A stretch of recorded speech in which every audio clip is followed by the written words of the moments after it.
বিশ্বে যা কিছু সুন্দর চিরকল্যাণ করো, অর্ধেক তার গড়িয়াছে নারী, অর্ধেক তার নর। এই প্রবাদ বাক্যটা শুধু বইয়ের পাতাতেই রয়ে গেল। অদ্ভুত সমাজে এই কথাটার কোনো মূল্য নেই।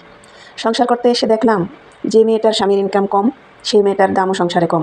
যার ইনকাম বেশি, তার বউয়ের দামও বেশি। সে চাইলেই তার শখের একটা জিনিস আনতে পারবে না, কারণ তার স্বামীর ইনকাম কম।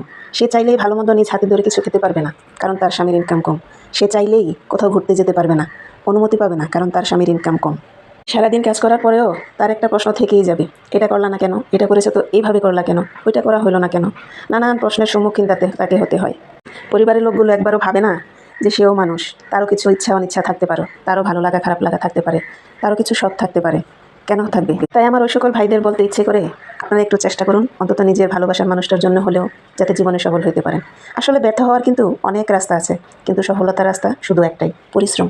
পরিশ্রম ছাড়া ভাগ্যে সফলতা আসে না। পরিশ্রম করে যান, দিনে রাত্রে পরিশ্রম করে যান। আল্লাহ চাইলে আপনার ভাগ্য ঠিক পরিবর্তন করে দিতে পারে। এই সমাজে বাঁচতে হলে টাকা ছাড়া মানুষ মূল্য দেয় না, সে হোক ছোট হোক বা বড়।